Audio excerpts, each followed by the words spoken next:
Hi hello ನಮಸ್ಕಾರ, ಎಲ್ಲರೂ ಕೂಡ ಸ್ವಾಗತ. ಎಲ್ಲರಿಗೂ KC ಗೈಡ್ ಯೂಟ್ಯೂಬ್ ಚಾನಲ್ಗೆ ನೋಡಿ. ಬಹಳಷ್ಟು ಜನ ಕ್ವಶನ್ಸ್ ಕೇಳ್ತಾ ಇದ್ರಿ KE ರಿಲೇಟೆಡ್ ಯಾವ ರೀತಿ ಕ್ವಶನ್ಸ್ ಅನ್ನ ಕೇಳಲಾಗುತ್ತೆ, ಯಾವ ರೀತಿ ನಿಮಗೆ ಯಾವ ಸಬ್ಜೆಕ್ಟ್ ಮೇಲೆ ಹೆಚ್ಚು ಕ್ವಶನ್ಸ್ ಅನ್ನ ಕೇಳಲಾಗುತ್ತೆ, ಸೊ ಯಾವ ಸಬ್ಜೆಕ್ಟ್ ಅನ್ನ ನಾವು ಜಾಸ್ತಿ ಕಾನ್ಸಂಟ್ರೇಟ್ ಮಾಡಬೇಕು, ಸೊ ಈ ಹಿಂದೆ ಇರುವಂತಹ ಕ್ವಶನ್ ಪೇಪರ್ಸ್ ಅಲ್ಲಿ ಯಾವ ಸಬ್ಜೆಕ್ಟ್ ಇಂದ ಹೆಚ್ಚು ಕ್ವಶನ್ಸ್ ಬಂದಿದೆ, ಯಾವ ರೀತಿ ಕ್ವಶನ್ಸ್ ಅನ್ನ ಕೇಳಲಾಗುತ್ತೆ, ಸೊ ಇದಕ್ಕೆ ಸಂಬಂಧಪಟ್ಟಂತೆ ಒಂದಷ್ಟು ಡಾಟಾ ಮೂಲಕ ನಿಮ್ಗೆ ಎಕ್ಸ್ಪ್ಲೇನ್ ಮಾಡಕ್ಕೆ ಬರ್ತಾ ಇದ್ದೀನಿ. ಸೊ ಯಾವ ಸಬ್ಜೆಕ್ಟ್ ಗೆ ಹೆಚ್ಚು ಒತ್ತನ್ನ ಕೊಡಬೇಕು, KE ಟ್ರೆಂಡ್ ಅನ್ನ ಅರ್ಥ ಮಾಡ್ಕೊಂಡ್ರೆ ನೀವು ಎಷ್ಟು ಯಾವ ಒಂದು ಸಬ್ಜೆಕ್ಟ್ ಮೇಲೆ ನೀವು ಕಾನ್ಸಂಟ್ರೇಟ್ ಮಾಡಿದ್ರೆ ಹೆಚ್ಚು ಮಾರ್ಕ್ಸ್ ಅನ್ನ ಬರುತ್ತೆ. ಸೊ ಆ ಸಬ್ಜೆಕ್ಟ್ ಗಳನ್ನ ಹೆಚ್ಚು ಒತ್ತು ಕೊಡೋದ್ರಿಂದ ಏನಾಗುತ್ತೆ, ಹೆಚ್ಚು ಮಾರ್ಕ್ಸ್ ಬರುತ್ತೆ. ಹೆಚ್ಚು ಮಾರ್ಕ್ಸ್ ಬರೋದ್ರಿಂದ ನಿಮ್ಮ ಸೆಲೆಕ್ಷನ್ ಆಗುತ್ತೆ. ಹಾಗಾದ್ರೆ ಇವತ್ತಿನ ವಿಡಿಯೋದಲ್ಲಿ ನಿಮ್ಗೆ ಯಾವ ಸಬ್ಜೆಕ್ಟ್ ಗಳು ಇಂಪಾರ್ಟೆಂಟ್ ಮತ್ತೆ ಅದಕ್ಕೆ ಸಂಬಂಧಪಟ್ಟಂತೆ ಎಲ್ಲೆಲ್ಲಿ ನಾವು ಒಂದು ಟಾಪಿಕ್ ಅನ್ನ ತೆಗೆದುಕೊಂಡು ನಾವು ಓದ್ಕೋಬಹುದು, ಸೊ ಎಲ್ಲದರ ಬಗ್ಗೆ ನಾನು ಈ ಒಂದು ವಿಡಿಯೋದಲ್ಲಿ ಡಿಸ್ಕಸ್ ಮಾಡ್ತೀನಿ. ಹಾಗಾದ್ರೆ ಬನ್ನಿ ನೋಡೋಣ.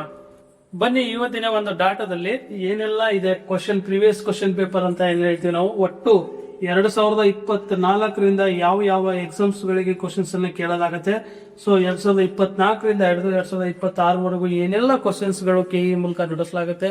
ಸೊ ಆ ಒಂದು ಕ್ವಶನ್ಸ್ ಗಳಲ್ಲಿ ಯಾವ ಸಬ್ಜೆಕ್ಟ್ ಮೇಲೆ ಹೆಚ್ಚು ಕ್ವಶನ್ಸ್ ಅನ್ನ ಕೇಳಲಾಗುತ್ತೆ, ಎಷ್ಟು ಮಾರ್ಕ್ಸ್ ಗಳನ್ನ ಕೇಳಲಾಗುತ್ತೆ ಅಂತ ಕೂಡ ನಾವು ನೋಡೋಣ. ಹಾಗಾದ್ರೆ ಬನ್ನಿ ಈ ಒಂದು ವಿಡಿಯೋದಲ್ಲಿ ನೋಡೋದಾದ್ರೆ ಇದ್ರಲ್ಲಿ ನೋಡಬಹುದು. ನೋಡಿ, ಸೆಕೆಂಡ್ ಸ್ಲೈಡ್ ಅನ್ನ ನಾನು ನೋಡೋದಾದ್ರೆ ಸೆಕೆಂಡ್ ಸ್ಲೈಡ್ ಅಲ್ಲಿ ನೋಡಬಹುದು.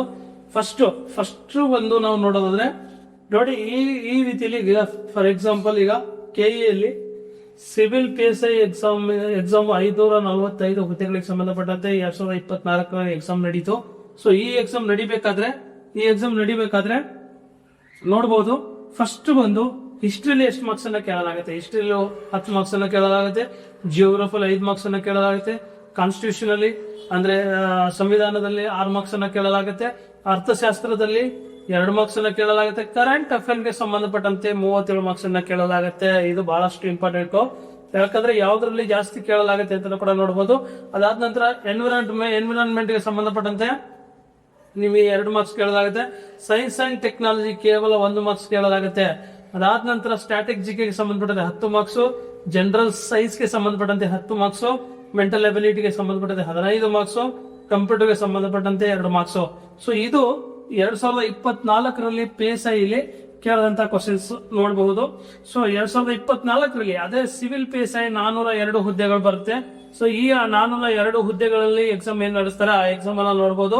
ಸೊ ಇದರಲ್ಲಿ ಕ್ವಶನ್ ಸ್ವಲ್ಪ ಟ್ರೆಂಡ್ ಏನಾಗುತ್ತೆ ನೋಡಿ, ಹಿಸ್ಟ್ರಿಗೆ ಜಾಸ್ತಿ ಒತ್ತನ್ನ ಕೊಡಲಾಗುತ್ತೆ, ಕರೆಂಟ್ ಅಫೇರ್ ಆಲ್ಮೋಸ್ಟ್ ಆಲ್ ಅದೇ ರೀತಿಲಿ ನಿಮ್ಗೆ ಮೇಂಟೈನ್ ಮಾಡಲಾಗುತ್ತೆ. ಅದಾದ ನಂತರ ಜಿಯೋಗ್ರಫಿ ಅಂತ ಏನ್ ಡಿಫ್ರೆನ್ಸ್ ಬರಲ್ಲ, ಅದೇ ರೀತಿಲಿ ಸಂವಿಧಾನಕ್ಕೆ ಸಂಬಂಧಪಟ್ಟ ಅಂತ ಏನ್ ಡಿಫ್ರೆನ್ಸ್ ಬರಲ್ಲ, ಎಕನಾಮಿಕ್ಸ್ ಕೂಡ ಅಷ್ಟೇ ನೋಡಬಹುದು. ಅದೇ ರೀತಿಲಿ ಅತಿ ಹೆಚ್ಚು ಕೇಳುವಂತ ಕ್ವಶನ್ಸ್ ಗಳು ಇದರಲ್ಲಿ ನೋಡಬಹುದಾದ್ರೆ ಮೆಂಟಲ್ ಎಬಿಲಿಟಿ ಮತ್ತೆ ಜನರಲ್ ಸೈನ್ಸ್. ಸೊ ನೀವು ಒತ್ತು ಯಾವ ಒಂದು ಸಬ್ಜೆಕ್ಟ್ ಗೆ ಕೊಡ್ಬೇಕು ಅನ್ನೋದು ಇದರಿಂದ ತಿಳ್ಕೋಬೇಕಾಗುತ್ತೆ. ಸೊ ಅದಾದ ನಂತರ ಟ್ರೆಂಡ್ ಏನ್ ಮಾಡ್ತಾರೆ ನೋಡಬಹುದು. ಈ ಒಂದು KE ಮೂಲಕ 5151 ಹುದ್ದೆಗಳಿಗೆ ಸಂಬಂಧಪಟ್ಟಂತೆ ಎಕ್ಸಾಮ್ ಸೊ 2024ರಲ್ಲಿ ಅದೇ ವರ್ಷದಲ್ಲಿ ಇಲ್ಲಿ ನೋಡಬಹುದು ನೀವು ಏನೆಲ್ಲ ಚೇಂಜಸ್ ಆಗುತ್ತೆ ಅಂತ ಹೇಳಿ. ಮತ್ತೆ ಕರೆಂಟ್ ಅಫೇರ್ಸ್ ನ ಅವನೇನ್ ಮಾಡ್ತಾನೆ, ಹೈಲೈಟ್ ಮಾಡ್ತಾನೆ, ಕರೆಂಟ್ ಅಫೇರ್ಸ್ ಹೈಲೈಟ್ ಮಾಡ್ತಾನೆ, ಹಿಸ್ಟ್ರಿಯನ್ನೇ ಹೈಲೈಟ್ ಮಾಡ್ತಾನೆ. ಅದೇ ರೀತಿಲಿ ಇದರಲ್ಲಿ ಕ್ವಶನ್ಸ್ ಜಾಸ್ತಿ ಕೇಳಲಾಗುತ್ತೆ ನೋಡಿ, ಕಾನ್ಸ್ಟಿಟ್ಯೂಷನ್ ಗೆ ಸಂಬಂಧಪಟ್ಟಂತೆ ಅಂದ್ರೆ ಸಂವಿಧಾನ ಸಂಬಂಧಪಟ್ಟಂತ ಕ್ವಶನ್ಸ್ ಅನ್ನ ಜಾಸ್ತಿ ಕೇಳಲಾಗುತ್ತೆ. ಅದಾದ ನಂತರ ಜನರಲ್ ಸೈನ್ಸ್ ಗೆ ಜಾಸ್ತಿ ಒತ್ತನ್ನ ಕೊಡಲಾಗುತ್ತೆ, ಮತ್ತೆ ಮೆಂಟಲ್ ಅಬಿಲಿಟಿಗೆ ಸಂಬಂಧಪಟ್ಟಂತೆ ಜಾಸ್ತಿ ಒತ್ತನ್ನ ಕೊಡಲಾಗುತ್ತೆ. ಸೊ ಇಷ್ಟು ಕ್ವಶನ್ಸ್ ಗಳು ಯಾವುದರಲ್ಲಿ ಕೇಳಲಾಗುತ್ತೆ 2024ರಲ್ಲಿ ಈ ರೀತಿ ಇತ್ತು. ಹಾಗಾದ್ರೆ 25-26ರಲ್ಲಿ ಯಾವ ರೀತಿ ಆ ಒಂದು ಟ್ರೆಂಡ್ ಬದಲಾವಣೆ ಆಗುತ್ತೆ. ಸೊ ನಾವು ಟ್ರೆಂಡ್ ಅನ್ನ ನೋಡಿದಾಗ ಏನಾಗತ್ತಪ್ಪ ಅಂದ್ರೆ ಈ ವರ್ಷ ಯಾವ ರೀತಿ ಟ್ರೆಂಡ್ ಅನ್ನ ಕ್ವಶನ್ಸ್ ಅನ್ನ ಕೇಳಬಹುದು.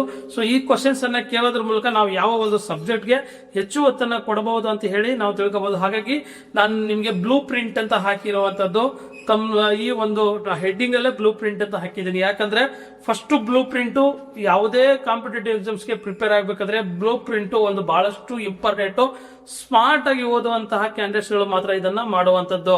ಯಾಕಂತ ಹೇಳಿದ್ರೆ ಬ್ಲೂ ಪ್ರಿಂಟ್ ಮಾಡೋದ್ರಿಂದ ಏನಾಗತ್ತಪ್ಪ ಅಂದ್ರೆ ನಿಮ್ಗೆ ಯಾವ ಒಂದು ಸಬ್ಜೆಕ್ಟ್ ಅಲ್ಲಿ ಎಷ್ಟು ಕ್ವಶನ್ಸ್ ಅನ್ನ ಕೇಳಲಾಗುತ್ತೆ, ಸೊ ಆ ಒಂದು ಎಕ್ಸಾಮಿನೇಷನ್ ಅಥಾರಿಟಿ ಏನಿದೆ, ಎಕ್ಸಾಮ್ ನಡೆಸುವಂತಹ ಒಂದು ಅಥಾರಿಟಿ ಏನಿದೆ, ಸೊ ಆ ಒಂದು ಎಕ್ಸಾಮ್ ನಡೆಸುವಂತಹ ಅಥಾರಿಟಿ ಯಾವ ಒಂದು ಸಬ್ಜೆಕ್ಟ್ ಗೆ ಹೆಚ್ಚು ಒತ್ತನ್ನ ಕೊಡ್ತಾರೆ, ಸೊ ಆ ಒಂದು ಸಬ್ಜೆಕ್ಟ್ ಗೆ ಹೆಚ್ಚು ಒತ್ತನ್ನ ನೀವು ಕೊಟ್ಟು ಓದೋದ್ರಿಂದ, ಹೆಚ್ಚು ಪ್ರಾಕ್ಟೀಸ್ ಮಾಡೋದ್ರಿಂದ, ಅದರಿಂದ ಮಾರ್ಕ್ಸ್ ಅನ್ನ ನೀವು ಗೈನ್ ಮಾಡೋದ್ರಿಂದ ಸೆಲೆಕ್ಷನ್ ಚಾನ್ಸಸ್ ಏನಾಗುತ್ತೆ, ಜಾಸ್ತಿ ಆಗುತ್ತೆ. ಈಗ ಯಾವ್ದೋ ಒಂದು ಸಬ್ಜೆಕ್ಟ್ ಫಾರ್ ಎಕ್ಸಾಂಪಲ್ ಗೆ ನಾನು ಹೇಳೋದಾದ್ರೆ ಇದರಲ್ಲಿ ನೋಡಿ ಎಥಿಕ್ಸ್ ಸಂಬಂಧಪಟ್ಟಂತೆ ಕ್ವಶನ್ಸ್ ಗಳು ಕೇಳಾಗ್ತಾನೆ ಇಲ್ಲ. ಎಥಿಕ್ಸ್ಗೆ ಸಂಬಂಧಪಟ್ಟಂತೆ ನೋಡಬಹುದು, ಒಂದು ಎರಡು ಕೇಳಲಾಗ್ತದೆ. ಮತ್ತೆ ಎನ್ವಿರಾನ್ಮೆಂಟ್ಗೆ ಸಂಬಂಧಪಟ್ಟಂತೆ ಕೂಡ ತುಂಬಾ ಕಡಿಮೆ ಕ್ವಶನ್ಸ್ ಅನ್ನ ಕೇಳಲಾಗುತ್ತೆ. ಸೊ ಇಂತಹ ಸಬ್ಜೆಕ್ಟ್ ಗಳಲ್ಲಿ ಹೆಚ್ಚು ಒತ್ತು ಕೊಡೋದ್ರಿಂದ, ಅಂತ ಸಬ್ಜೆಕ್ಟ್ ಗಳನ್ನ ಸ್ಕಿಪ್ ಮಾಡೋದ್ರಿಂದ ಇದೇ ಸ್ಮಾರ್ಟ್ ಸ್ಟ್ರಾಟಜಿ ಅಂತ ಹೇಳ್ತೀವಿ. ಯಾಕಂದ್ರೆ ಬೇರೆಯವರು ಮಾಡುವಂತ ಸ್ಟ್ರಾಟಜಿಗೂ ನೀವು ಮಾಡುವಂತ ಸ್ಟ್ರಾಟಜಿಗೂ ಕೂಡ ಬಹಳಷ್ಟು ಡಿಫ್ರೆನ್ಸ್ ಇರುತ್ತೆ. ಹಾಗಾಗಿ ಸ್ಮಾರ್ಟ್ ವರ್ಕ್ ಅಂತ ಹೇಳುವಂತದ್ದು ಇದಕ್ಕೆ. ಯಾಕಂದ್ರೆ ಈ ಸಬ್ಜೆಕ್ಟ್ ಅನ್ನ ನೀವು ಸ್ಕಿಪ್ ಮಾಡೋದ್ರಿಂದ 1 ಅಥವಾ 2 ಮಾರ್ಕ್ಸ್ ಸ್ಕಿಪ್ ಮಾಡೋದ್ರಿಂದ ಬೇರೆ ಸಬ್ಜೆಕ್ಟ್ ಅಲ್ಲಿ ಅದಕ್ಕೆ 5 ಪಟ್ಟು ಜಾಸ್ತಿ ಮಾರ್ಕ್ಸ್ ಅನ್ನ ನೀವು ಗೈನ್ ಮಾಡ್ತೀರಾ. ಹಾಗಾಗಿ ನಿಮ್ಗೆ ಬ್ಲೂ ಪ್ರಿಂಟ್ ಅಂತ ಹೇಳಿ ಹಿಡ್ಡಿಂಗ್ ಹಾಕಿರುವಂತದ್ದು. ನಾವು 2025 ಮತ್ತೆ 26ರಲ್ಲಿ ನಡೆದಂತಹ ಕ್ವಶನ್ಸ್ ಗಳಿಗೆ ಸಂಬಂಧಪಟ್ಟಂತೆ ನಾವು ನೋಡಿದ್ರೆ, ಅದೇ ರೀತಿ 2024 ಇನ್ನೊಂದು ಕ್ವಶನ್ ನಡೆಸ್ತಾರೆ. KA BMPC ಗೆ ಸಂಬಂಧಪಟ್ಟಂತೆ ನೋಡಬಹುದು. ಹಿಸ್ಟ್ರಿಗೆ ಇದರಲ್ಲೂ ಕೂಡ ಹೆಚ್ಚು ಒತ್ತನ್ನು ಕೊಡಲಾಗುತ್ತೆ. ಅದಾದ ನಂತರ ಕರೆಂಟ್ ಅಫೇರ್ಸ್ ಗೆ ಹೆಚ್ಚು ಒತ್ತನ್ನು ಕೊಡಲಾಗುತ್ತೆ. ಜನರಲ್ ಸೈನ್ಸ್, ಮೆಂಟಲ್ ಎಬಿಲಿಟಿ, ಈ ಒಂದು 4 ಸಬ್ಜೆಕ್ಟ್ ಗಳಿದ್ದಾವೆ. ಇವು ಟಾಪ್ ಅಲ್ಲಿ ಇರುವಂತದ್ದು ಕೂಡ ನಾವು ನೋಡಬಹುದು. ಅದಾದ ನಂತರ ಸೆಕೆಂಡ್ ಟಾಪ್ ಅಲ್ಲಿ ಇರುವಂತಹ ಸಬ್ಜೆಕ್ಟ್ ಗಳು ಅಂತ ನಾವು ನೋಡಿದಾಗ ಜಿಯೋಗ್ರಫಿ, ಕಾನ್ಸ್ಟಿಟ್ಯೂಷನ್ಸ್ ಮತ್ತೆ ಎಕನಾಮಿಕ್ಸ್ ಇಲ್ಲ. ಎಕನಾಮಿಕ್ಸ್ ತುಂಬಾ ಕಡಿಮೆ ಕೇಳುವಂತಹ ಕ್ವಶನ್ಸ್ ಗಳು ಕೂಡ ನೋಡಬಹುದು. ಸೊ ಈ ಸಬ್ಜೆಕ್ಟ್ ಗಳಲ್ಲಿ ಫಸ್ಟ್ ಪ್ರಿಫರೆನ್ಸ್ ಯಾವ್ದಕ್ಕೆ ಕೊಡಬೇಕು ಅನ್ನೋದು ಕೂಡ ನೀವು ತಿಳ್ಕೋಬಹುದು. ಅದಾದ ನಂತರ 2025ರಲ್ಲಿ ಒಂದು ಫ್ರೀ ಕೋಚಿಂಗ್ ಗೆ ಸಂಬಂಧಪಟ್ಟಂತೆ ಒಂದು ಎಕ್ಸಾಮ್ ಅನ್ನು ನಡೆಸ್ತಾರೆ. UPSC ಮತ್ತೆ KS ಗೆ ಸಂಬಂಧಪಟ್ಟಂತ ಅಭ್ಯರ್ಥಿಗಳಿಗೆ ಫ್ರೀ ಕೋಚಿಂಗ್ ಕೊಡೋದ್ರಿಂದ ಸೋಷಿಯಲ್ ವೆಲ್ಫೇರ್ ಇಂದ ಕಾಲ್ಫಾರ್ಮ್ ಮಾಡಲಾಗುತ್ತೆ. ಸೊ ಅದನ್ನ ಏನ್ ಮಾಡ್ತಾರೆ ಅಂದ್ರೆ ಆ ಒಂದು ಎಕ್ಸಾಮ್ ಅನ್ನು KE ಅವರೇ ಕಂಡಕ್ಟ್ ಮಾಡೋದು. ಸೊ ಇದ್ರಲ್ಲಿ ಏನ್ ಚೇಂಜ್ ಮಾಡ್ತಾರೆ ನೋಡಬಹುದು. ಸೊ ಇದ್ರಲ್ಲೂ ನೋಡಬಹುದು ನೀವು ಈ ಒಂದು ಕರೆಂಟ್ ಅಫೇರ್ಸ್ ಗೆ ಸಂಬಂಧಪಟ್ಟಂತೆ ಪ್ರೀ ಕೋಚಿಂಗ್ ಅಲ್ಲಿ ಕೇಳಿದಂತಹ ಕ್ವಶನ್ಸ್ ಕೂಡ ಕರೆಂಟ್ ಅಫೇರ್ಸ್ ಅನ್ನೇ ಹೈಲೈಟ್ ಮಾಡಿರುವಂತದ್ದು. ಮತ್ತೆ ಜನರಲ್ ಸೈನ್ಸ್ ಮತ್ತೆ ಮೆಂಟಲ್ ಎಬಿಲಿಟಿನ ಹೈಲೈಟ್ ಮಾಡಿರುವಂತದ್ದು ಕೂಡ ನೋಡಬಹುದು. ಅದಾದ ನಂತರ 2025ರಲ್ಲಿ ಒಂದು ಡಿಸೆಂಬರ್ ಅಲ್ಲಿ FDA ಕ್ವಶನ್ಸ್ ಗೆ ಸಂಬಂಧಪಟ್ಟಂತೆ ಎಕ್ಸಾಮ್ ಅನ್ನು ನಡೆಸ್ತಾರೆ. ಇದರಲ್ಲಿ ಕರೆಂಟ್ ಅಫೇರ್ಸ್ ಎಷ್ಟು ಕೇಳ್ತಾರೆ ನೋಡಬಹುದು. ಅದಾದ ನಂತರ ಇದರ ಒಂದು ಚೇಂಜಸ್ ಕೂಡ ನೋಡಬಹುದು. ಇದರಲ್ಲೂ ಅಷ್ಟೇ ಯಾವ್ದು ಹೈಲೈಟ್ ಆಗಿದಾವೆ ನೀವು ನೋಡ್ಕೋಬಹುದು. ಮತ್ತೆ ಜಿಯೋಗ್ರಫಿಗೆ ಸಂಬಂಧಪಟ್ಟಂತೆ 7 ಕ್ವಶನ್ಸ್ ಏನಿದೆ, 5, 6, 7 ಈ ರೇಂಜ್ ಅಲ್ಲಿ ಜಿಯೋಗ್ರಫಿಗೆ ಸಂಬಂಧಪಟ್ಟಂತೆ ಕೇಳುವಂತದ್ದು. ಸೊ ಈ ರೇಂಜ್ ಅಲ್ಲೇ ನಡೆದ್ರು ಕೂಡ ಜಿಯೋಗ್ರಫಿಗೆ ಬಹಳಷ್ಟು ಇಂಪಾರ್ಟೆಂಟ್ ಆಗಿರುವಂತದ್ದು ಏನಪ್ಪಾ ಅಂದ್ರೆ ಇದರಲ್ಲಿ ಕ್ವಾಲಿಟಿ ಕ್ವಶನ್ಸ್ ಅನ್ನ ಕೇಳಲಾಗುತ್ತೆ. ಸೊ ಕ್ವಾಲಿಟಿ ಕ್ವಶನ್ಸ್ ಅನ್ನು ಯಾವ ರೀತಿ ಅಂದ್ರೆ ಫಾರ್ ಎಕ್ಸಾಂಪಲ್ ಇದರಲ್ಲಿ ಒಂದು ಆಪ್ಷನ್ 1 ಕರೆಕ್ಟ್, ಆಪ್ಷನ್ 2 ಕರೆಕ್ಟ್ ಅಂತ ಏನು ಇರುತ್ತಲ್ಲ ಆ ರೀತಿ option 1 and 2 correct, option 1 and 2 correct, ಅಥವಾ ಆಪ್ಷನ್ 3 and 4 ಕರೆಕ್ಟ್, ಈ ರೀತಿ ಕ್ವಶನ್ಸ್ ಅನ್ನ ಕೇಳಲಾಗುತ್ತೆ. ಯಾಕೆ ಈ ರೀತಿ ಕೇಳ್ತಾರೆ ಅಂದ್ರೆ ಇದರ ಒಂದು ಇಂಟೆನ್ಷನ್ ಇಷ್ಟಿರುತ್ತೆ, ನೀವು ಅರ್ಥ ಮಾಡ್ಕೋಬೇಕು. ಯಾವಾಗ ನೀವು ಟೆಸ್ಟ್ ಸೀರೀಸ್ ಅನ್ನ ಅಟೆಂಡ್ ಮಾಡ್ತೀರಾ ಆ ಸಮಯದಲ್ಲಿ ಗೊತ್ತಾಗುತ್ತೆ ನೀವು ಯಾವ ಕ್ವಶನ್ಸ್ಗೆ ಆನ್ಸರ್ ಮಾಡಬೇಕು ಬೇಗ, ಯಾವ ಕ್ವಶನ್ಸ್ಗೆ ಲೇಟ್ ಆಗಿ ಆನ್ಸರ್ ಮಾಡ್ಬೇಕಂತ ಹೇಳಿ. ಯಾಕಂದ್ರೆ ಇವೆಲ್ಲ ಕ್ವಶನ್ಸ್ ಕೇಳುವಂತದ್ದು ಯಾಕೆಪ್ಪ ಅಂದ್ರೆ ಅವರು ನಿಮ್ಮನ್ನ ಟೈಮ್ ವೇಸ್ಟ್ ಮಾಡಿಸಿ ಕೊನೆಗಳಿಗೆ ಹೆಚ್ಚು ಕ್ವಶನ್ಸ್ ಮತ್ತೆ ಕಡಿಮೆ ಟೈಮ್ ಉಳಿದಾಗ ನಿಮಗೆ ಟೆನ್ಷನ್ ಆಗ್ತೀರಾ. ಟೆನ್ಷನ್ ಆಗೋದ್ರಿಂದ ಏನಾಗತ್ತಂದ್ರೆ ನೀವು ಕ್ವಶನ್ಸ್ ಗಳಿಗೆ ರಾಂಗ್ ಆನ್ಸರ್ಸ್ ಅನ್ನ ಕೊಡ್ತೀರಾ. ರಾಂಗ್ ಆನ್ಸರ್ಸ್ ಕೊಡೋದ್ರಿಂದ ನೆಗೆಟಿವ್ ಮಾರ್ಕ್ ಆಗಿ ಡೆಫಿನೆಟ್ಲಿ ನೀವು ಸೆಲೆಕ್ಷನ್ ಗೆ ಸ್ವಲ್ಪ ದೂರ ಉಳಿತೀರಾ. ಹಾಗಾಗಿ ಯಾವುದಕ್ಕೆ ಫಸ್ಟ್ ಆನ್ಸರ್ ಮಾಡಬೇಕು, ಯಾವುದಕ್ಕೆ ಸೆಕೆಂಡ್ ಆನ್ಸರ್ ಮಾಡಬೇಕು, ಯಾವುದಕ್ಕೆ ಆನ್ಸರ್ ಮಾಡದೇನೆ ಇರಬಹುದು ಅಂತ ಹೇಳಿ ನೆಕ್ಸ್ಟ್ ಒಂದು ವಿಡಿಯೋದಲ್ಲಿ ನಿಮಗೆ ತಿಳಿಸ್ತೀನಿ. ಆದ್ರೆ ಇವತ್ತು ನೋಡಬಹುದು ಈ ಒಂದು ಕ್ವಶನ್ ಟ್ರೆಂಡ್ ಕೂಡ ನೀವು ನೋಡ್ಕೋಬಹುದು. ನೆಕ್ಸ್ಟ್ ನಾವು ನೋಡಿದಾಗ 2026 ಆಯ್ತು. 2026ರಲ್ಲಿ ಯಾವ ರೀತಿ ಕ್ವಶನ್ಸ್ ಅನ್ನ ಕೇಳಲಾಗುತ್ತೆ ಈ ವರ್ಷಕ್ಕೆ ಸಂಬಂಧಪಡುತ್ತೆ. ಸೊ ಇದರಲ್ಲಿ ಯಾವ ರೀತಿ ಕ್ವಶನ್ಸ್ ಅನ್ನ ಕೇಳಿದ್ರೆ ಟ್ರೆಂಡ್ ಚೇಂಜ್ ಆಗಿದೆಯಾ ಅಥವಾ ಅದೇ ಟ್ರೆಂಡ್ ಇರುತ್ತಾ ಅಂತ ಹೇಳಿ. ಸೊ ಇದು ಬರೀ ಟ್ರೆಂಡ್ ಅಂದ್ರೆ ಈ ಪ್ರಿವಿಯಸ್ ಇಯರ್ ಅನಾಲಿಸಿಸ್ ಅಷ್ಟೇ. ನೀವು ಯಾವತ್ತು ಸರ್ ನೀವು ಹೇಳಿದ್ರಿ ಅದೇ ಟ್ರೆಂಡ್, ನಾವು ಅದೇ ರೀತಿಲಿ ಕ್ವಶನ್ಸ್ ಅನ್ನ ಓದ್ಕೊಂಡು ಹೋಗಿದ್ವಿ. ನಾವು ಕರೆಂಟ್ ಅಫೇರ್ಸ್ ಅಲ್ಲಿ ಅತಿ ಹೆಚ್ಚು ಒತ್ತನ್ನ ಕೊಟ್ಟಿದ್ವಿ, ಆದ್ರೆ ಅತಿ ಹೆಚ್ಚು ಒತ್ತನ್ನ ಕೊಟ್ಟಿರುವಂತಹ ಕರೆಂಟ್ ಅಫೇರ್ಸ್ ಅಲ್ಲಿ ಕ್ವಶನ್ಸ್ ಅನ್ನ ಕೇಳಿಲ್ಲ. ಸೊ ಈ ಒಂದು 34-35 ಕ್ವಶನ್ಸ್ ಏನ್ ಕೇಳ್ತಾ ಇದಾರಲ್ಲ ಸರ್, ಇದು ಈ ಒಂದು ವರ್ಷ ಬೇಕಾದ್ರೆ 0 ಆದ್ರೂ ಆಗ್ಬಹುದು, ಅದಕ್ಕೆ ನಾನು ಗ್ಯಾರಂಟಿ ಕೊಡೋಕ್ಕಾಗಲ್ಲ. ಆದ್ರೆ ಈ ಒಂದು ಅನಾಲಿಸಿಸ್ ಏನಿದೆ ನಮ್ ಕಣ್ ಮುಂದೆ, ಇದ್ರ ಪ್ರಕಾರ ಓದ್ಕೊಂಡು ಹೋದ್ರೆ ನಿಮ್ಗೆ ಸ್ಮಾರ್ಟ್ ವರ್ಕ್ ಅಂತ ಹೇಳಕ್ ಇಷ್ಟಪಡ್ತೀನಿ. ಯಾಕಂದ್ರೆ ಅದಕ್ಕೂ ನೀವು ರೆಡಿ ಆಗಿರ್ಬೇಕಾಗತ್ತೆ, ಇದಷ್ಟೇ ಅಲ್ದೇನೆ ಅದಕ್ಕೂ ನೀವು ರೆಡಿ ಆಗಿರ್ಬೇಕಾಗತ್ತೆ. ಸೊ ಇದರಿಂದ ಈ ರೀತಿ ಕ್ವಶನ್ಸ್ ಅನ್ನ ಅಂದ್ರೆ ಎಷ್ಟು ಮಾರ್ಕ್ಸ್ ಅನ್ನ ಡಿಸ್ಟ್ರಿಬ್ಯೂಟ್ ಮಾಡ್ತಾರೆ KE ಅವರು ಅನ್ನೋದು ಕೂಡ ನೀವು ತಿಳ್ಕೊಳ್ಳಕ್ಕೆ ಈ ಒಂದು ವಿಡಿಯೋನ ಮಾಡ್ತಾ ಇರೋದು. ಈಗ 2026ರಲ್ಲಿ ಜನವರಿಲಿ ಒಂದು ಎಕ್ಸಾಮ್ ನಡೆಯುತ್ತೆ. ಅದೇ ಜನವರಿಲಿ 11ಕ್ಕೆ1, 25ಕ್ಕೆ1, ಮತ್ತೆ ಮೇ ಅಲ್ಲಿ ಒಂದು ಎಕ್ಸಾಮ್ ಅನ್ನು ನಡೆಸ್ತಾರೆ. BWSSB HK ಮತ್ತೆ ನಾನ್ HK 2 ಕೂಡ ಒಟ್ಟು 4 ಇದನ್ನ ನೋಡ್ಕೋಬಹುದು ನೀವು. 4 ಕೂಡ ಇದರಲ್ಲಿ HK ಮಾತ್ರ ಇರೋದು, ಈ ನಾನ್ HK ಇದರಲ್ಲಿ ಇನ್ಕ್ಲೂಡ್ ಮಾಡಿರೋ. ಸೊ ಇದರಲ್ಲಿ 3 ಒಂದು ಎಕ್ಸಾಮ್ ಟೇಬಲ್ ಅನ್ನು ಕೂಡ ನೀವು ನೋಡ್ಕೋಬಹುದು ಯಾವ ರೀತಿ ಕ್ವಶನ್ಸ್ ಅನ್ನ ಕೇಳಲಾಗುತ್ತೆ ಅಂತ ನೋಡಿ. ಹಿಸ್ಟ್ರಿಗೆ ಸಂಬಂಧಪಟ್ಟಂತೆ ಅದೇ ಯೂಶಲಿ ನಿಮಗೆ ಕೇಳುವಂತದ್ದು 10 ಇಂದ 15 ಕ್ವಶನ್ಸ್ ಗಳು, ಅದೇ ಟ್ರೆಂಡ್ ಕಂಟಿನ್ಯೂ ಆಗಿದೆ. ಅದಾದ ನಂತರ ಕರೆಂಟ್ ಅಫೇರ್ಸ್ಗೆ ಸಂಬಂಧಪಟ್ಟಂತೆ ಅದೇ ಟ್ರೆಂಡ್ ಕೂಡ ಕಂಟಿನ್ಯೂ ಆಗಿರುವಂತದ್ದು. ಸೊ ಆಲ್ಮೋಸ್ಟ್ 30-40% ಆಫ್ ದ ಒಂದು ಇದೇ GK ಪೇಪರ್ ಏನಿದೆ ಅದು ಕರೆಂಟ್ ಅಫೇರ್ಸ್ ಮೇಲೆ ಸೇರ್ ಆಗ್ತಾ ಇರುವಂತದ್ದು ಕೂಡ ನೋಡಬಹುದು. ಸೊ ಅದಾದ ನಂತರ ಜನರಲ್ ಸೈನ್ಸ್ಗೆ ಸಂಬಂಧಪಟ್ಟಂತೆ ನೋಡ್ಕೋಬಹುದು. ಅದಾದ್ಮೇಲೆ 1-2 ಮಾರ್ಕ್ಸ್ ಏನ್ ಡಿವೈಡ್ ಆಗ್ತಾ ಇದೆ ಅದನ್ನು ಕೂಡ ನೀವು ನೋಡ್ಕೋಬಹುದು. ಟ್ರೆಂಡ್ ಆಲ್ಮೋಸ್ಟ್ ಆಲ್ ನಾವು ನೋಡೋದಾದ್ರೆ ಸ್ವಲ್ಪ ಅಂದ್ರೆ ಒಂದು plus or minus 5 to 3 marks ಅನ್ನ ಮಾಡಿದಾನೆ, ಬಟ್ ಅದೇ ಟ್ರೆಂಡ್ ಅನ್ನ ಫಾಲೋ ಮಾಡ್ತಾ ಇದ್ದಾನೆ. ಹಾಗಾಗಿ ಯಾವುದಕ್ಕೆ ಒತ್ತು ಕೊಡ್ಬೇಕಂತ ಹೇಳಿ ನೀವು ನೋಡ್ಕೋಬಹುದು. ಅದಾದ ನಂತರ ನೆಕ್ಸ್ಟ್ ನೋಡೋದಾದ್ರೆ ನಾವು ಈ ಒಂದು ಕ್ವಶನ್ಸ್ ಏನಿದಾವಲ್ಲ, ಇಷ್ಟು ವರ್ಷದ ನೀವು ಕ್ವಶನ್ ಪೇಪರ್ ಏನ್ ತೋರಿಸಿದಾರ ಇದರಲ್ಲಿ ಆವರೇಜ್ ಎಷ್ಟು ಕ್ವಶನ್ಸ್ ಎಷ್ಟನ್ನ ಆವರೇಜ್ ಅನ್ನ ಕೇಳಲಾಗುತ್ತೆ. ಸೊ ಆವರೇಜ್ ಅನ್ನ ನಾವು ತೆಗೆದ್ರೆ ಎಷ್ಟಾಗುತ್ತೆ ಅಂತ ನಾವು ನೋಡಿದ್ರೆ, ಆವರೇಜ್ ಅನ್ನು ತೆಗೆದ್ರೆ ಹಿಸ್ಟ್ರಿಗೆ ಸಂಬಂಧಪಟ್ಟಂತೆ ಒಟ್ಟು ಕ್ವಶನ್ಸ್ ಕೇಳುವಂತದ್ದು ಅದಕ್ಕೆ ಸಂಬಂಧಪಟ್ಟ ಆವರೇಜ್ ಪೇಪರ್ ಅಂತ ಕೊಡಬಹುದು. ಸೊ ಹಿಸ್ಟ್ರಿಗೆ ಸಂಬಂಧಪಟ್ಟಂತೆ ಮತ್ತೆ ಅದಾದ ನಂತರ ಇಲ್ಲಿ ನೋಡಬಹುದು ಬಹಳಷ್ಟು ಇಂಪಾರ್ಟೆಂಟ್ ಇರುವಂತದ್ದು ಕರೆಂಟ್ ಅಫೇರ್ಸ್ ಸಂಬಂಧಪಟ್ಟಂತ ಒಂದು ಆವರೇಜ್ ಕ್ವಶನ್ಸ್. ಅದಾದ್ಮೇಲೆ ಆವರೇಜ್ ಕ್ವಶನ್ಸ್ ಎಷ್ಟನ್ನ ಕೇಳಲಾಗುತ್ತೆ ಅಂತ ಹೇಳಿ. ಸೊ ಇದರಿಂದ ಆವರೇಜ್ ನೋಡೋದ್ರಿಂದ ಏನಾಗುತ್ತೆ ಅಂದ್ರೆ ಇದು ನಿಮಗೆ ಎಷ್ಟು ಕ್ವಶನ್ಸ್ ಅನ್ನ ಜಾಸ್ತಿ ಕೇಳಲಾಗುತ್ತೆ, ಯಾವ್ದು ಅತಿ ಹೆಚ್ಚು ಇಂಪಾರ್ಟೆಂಟ್ ಅನ್ನು ಕೂಡ ನೋಡ್ಕೋಬಹುದು. ಸೊ ಇದು ಆವರೇಜ್ ಆದ್ರೆ ನೀವು ಯಾವುದಕ್ಕೆ ಹೆಚ್ಚು ಇಂಪಾರ್ಟೆನ್ಸ್ ಅನ್ನ ಕೊಡಬೇಕು ಅನ್ನೋದು ಬಹಳಷ್ಟು ಇಂಪಾರ್ಟೆಂಟ್. ಇದು ಫೈನಲ್ ಕನ್ಕ್ಲೂಷನ್ ಆಗಿರುತ್ತೆ. ಎಷ್ಟು ರೇಟಿಂಗ್ ಅನ್ನ ನಾನು ಕೊಡ್ತೀನಿ ಅನ್ನೋದು ಬಹಳಷ್ಟು ಇಂಪಾರ್ಟೆಂಟ್ ಇರುತ್ತೆ. ಸೊ ಇದರಲ್ಲಿ ರೇಟಿಂಗ್ ನಾನು ಕೊಡ್ತೀನಿ ಇಂಪಾರ್ಟೆಂಟ್ ಆಗಿರೋದು. ನಾನು ಕೊಡುವಂತ ರೇಟಿಂಗ್ ಯಾವುದಕ್ಕೆ ಹೆಚ್ಚು ಅಂತ ನೋಡೋದಾದ್ರೆ ಫಸ್ಟ್ ಬಂದು ಕರೆಂಟ್ ಅಫೇರ್ಸ್ಗೆ ರೇಟಿಂಗ್ ಅನ್ನ ಜಾಸ್ತಿ ಕೊಡ್ತೀನಿ. ಒಟ್ಟು 5 ಸ್ಟಾರ್ ಅನ್ನ ನಾನು ಕೊಡ್ತೀನಿ. ಸೊ ಕರೆಂಟ್ ಅಫೇರ್ಸ್ಗೆ ಒಟ್ಟು 5 ಸ್ಟಾರ್ ಅನ್ನ ಕೊಡ್ತೀನಿ. ಅದಾದ ನಂತರ ಕರೆಂಟ್ ಅಫೇರ್ಸ್ಗೆ ಯಾಕಂದ್ರೆ ಒಟ್ಟು ಈಗ ಕೇಳುವಂತಹ ಕ್ವಶನ್ಸ್ ಕೂಡ ನೀವು ನೋಡಬಹುದು ಕರೆಂಟ್ ಅಫೇರ್ಸ್ ರಿಲೇಟೆಡ್ ಆಗಿರುವಂತದ್ದು. ಸೊ ಕರೆಂಟ್ ಅಫೇರ್ಸ್ ರಿಲೇಟೆಡ್ ಆದ್ರೆ ನಾನು ಕೊಡುವಂತದ್ದು ನೆಕ್ಸ್ಟ್ ರೇಟಿಂಗ್ 4 ರೇಟಿಂಗ್ ಅನ್ನ ಒಟ್ಟು 3 ಸಬ್ಜೆಕ್ಟ್ ಗಳಿಗೆ ಕೊಡ್ತೀನಿ. ಯಾಕಂದ್ರೆ ಆನ್ ಅಂಡ್ ಅವರೇಜ್ ಆಗಿ 3 ಸಬ್ಜೆಕ್ಟ್ ಗಳೇನಿದಾವೆ 10ರಿಂದ ಹಿಡಿದು 20 ಕ್ವಶನ್ಸ್ ಒಳಗಡೆ ಇದನ್ನ ಕೇಳಲಾಗುತ್ತೆ. ಹಾಗಾಗಿ ಅದಕ್ಕೆ ನಾನು ಏನ್ ಮಾಡ್ತೀನಿ, ಒಟ್ಟು 4 ಸ್ಟಾರ್ ಅನ್ನ ಹಿಸ್ಟ್ರಿ ಅಂದ್ರೆ ಇತಿಹಾಸ, ಜನರಲ್ ಸೈನ್ಸ್, ಸಾಮಾನ್ಯ ಜನರಲ್ ಸೈನ್ಸ್, ಅದಾದ ನಂತರ ಮೆಂಟಲ್ ಎಬಿಲಿಟಿಗೆ ಸಂಬಂಧಪಟ್ಟಂತೆ.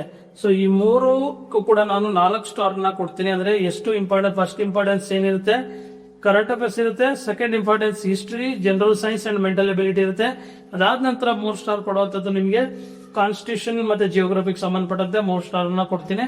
ಯಾಕಂದ್ರೆ ಇದರಲ್ಲಿ ನಿಮಗೆ ಕೇಳುವಂತ ಕ್ವಶನ್ಸ್ ಗಳು ಆಲ್ರೆಡಿ ನಾನು ಹೇಳಿದೆ, ಇದರಲ್ಲಿ ಕೇಳುವಂತ ಕ್ವಶನ್ಸ್ ಗಳು 6 to 7 ಅಥವಾ 6 ಇಂದ 8 ವರೆಗೂ ವೇರಿಯೇಷನ್ ಆಗ್ತಾ ಇರುವಂತದ್ದು ಕೂಡ ನೀವು ನೋಡ್ಕೋಬಹುದು. ಅದಾದ ನಂತರ 2 ಸ್ಟಾರ್ ಕೊಡುವಂತದ್ದು ಎಕನಾಮಿಕ್ಸ್, ಎನ್ವಿರಾನ್ಮೆಂಟ್ ಮತ್ತೆ ಪಂಚಾಯತ್ ರಾಜ್ ಅಂತ ಕೂಡ ಹೇಳ್ತೀವಿ. ಯಾಕಂದ್ರೆ ಪಂಚಾಯತ್ ರಾಜ್ ಈಗ ವಿಲೇಜ್ ಅಕೌಂಟೆಂಟ್ ರಿಲೇಟೆಡ್ ಆಗಿರುವಂತಹ ಆ ಸಿಲೆಬಸ್ ಅನ್ನ ನಾನು ಕೊಟ್ಟಾಗ್ಲೂ ಕೂಡ ನಿಮ್ಗೆ ಹೇಳಿದ್ದೀನಿ, ಪಂಚಾಯತಿ ರಾಜ್ ಅನ್ನ ಸಿಲೆಬಸ್ ಅಲ್ಲಿ ಕೊಟ್ಟಿದ್ದೆ. ಸೊ ಇದಕ್ಕೆ ಸಪರೇಟ್ ಬುಕ್ ಅನ್ನ ರೆಕಮೆಂಡ್ ಮಾಡಿ ಅಂತ ಬಹಳಷ್ಟು ಜನ ಮಾಡಿದ್ರು. ಬಟ್ ನಾನು ನಿಮಗೆ ರೆಕಮೆಂಡ್ ಮಾಡ್ಬೇಕಾದ್ರೆ ಪಂಚಾಯತ್ ರಾಜ್ಗೆ ಸಪರೇಟ್ ಬುಕ್ಸ್ ಬೇಡ. ಯಾಕೆ ಅಂದ್ರೆ ಪಂಚಾಯತ್ ರಾಜಲ್ಲಿ ಕ್ವಶನ್ಸ್ ಅನ್ನ ಎಷ್ಟು ಕೇಳಲಾಗತ್ತೆ ಅಂತ ಹೇಳಿ ನಾನು ಆಲ್ರೆಡಿ ನಿಮಗೆ ಆ ಸಿಲೆಬಸ್ ವಿಡಿಯೋದಲ್ಲೇ ಕೂಡ ತಿಳಿಸಿದೆ. ಪಂಚಾಯತ್ ರಾಜಲ್ಲಿ ನಿಮಗೆ ಅತಿ ಕಡಿಮೆ ಕ್ವಶನ್ಸ್ ಅನ್ನ ಕೇಳಲಾಗುತ್ತೆ, ಬಟ್ ವಿಲೇಜ್ ಅಕೌಂಟೆಂಟ್ ಇದ್ರು ಕೂಡ ಜಾಸ್ತಿ ಕೇಳಲಾಗುತ್ತೆ. ಬಟ್ ನಿಮ್ಗೆ ಇದಕ್ಕೆ ಸಪರೇಟ್ ಬುಕ್ ಅನ್ನ ರೆಫರ್ ಮಾಡೋದು ಬೇಕಾಗಿಲ್ಲ.